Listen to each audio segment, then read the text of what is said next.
पौराणिक कथाओं के अनुसार राधा माता गोलोक में श्री कृष्ण के साथ निवास करती थी। एक बार देवी राधा गोलोक से कहीं बाहर गई। जब वापस आई तो देखा कि कृष्ण भगवान गोलोक में नहीं थे। उस समय भगवान श्री कृष्ण अपनी एक सखी विराजा के साथ गोलोक में घूम रहे थे। यह बात जब राधा जी को मालूम हुई तो उन्हें गुस्सा आया और वो सीधे उनके पास पहुंच गई। वहां पहुंचकर उन्होंने भगवान श्री कृष्ण को काफी भला बुरा कहा।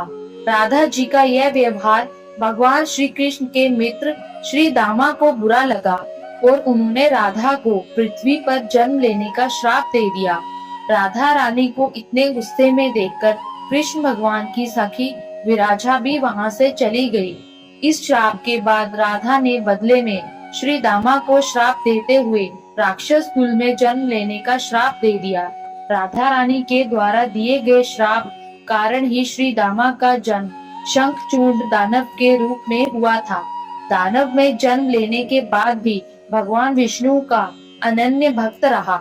वहीं दूसरी ओर राधा रानी ने भी पृथ्वी पर वृषभानु के घर पुत्री के रूप में जन्म लिया, लेकिन राधा रानी वृषभानु जी की पत्नी देवी कृति के गर्भ से नहीं जन्मी।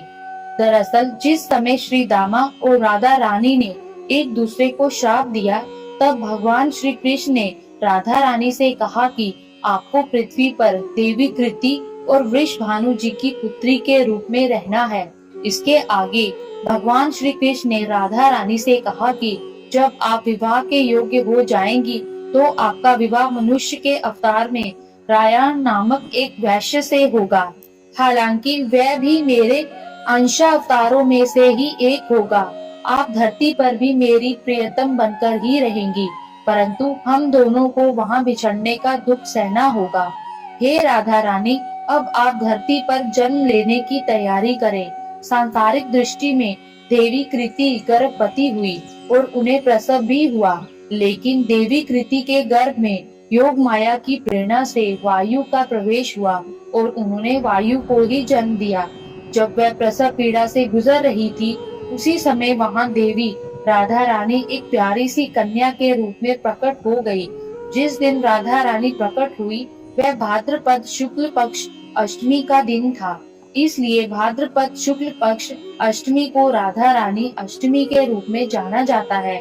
इस दिन भगवान श्री कृष्ण और राधा रानी की पूजा की जाती है। इस व्रत को करने से हमें सभी सांसारिक सुख आनंद प्राप्त होते हैं। मान्यता के अनुसार इस व्रत को करने से धन की कमी नहीं होती और घर में बरकत बनी रहती है।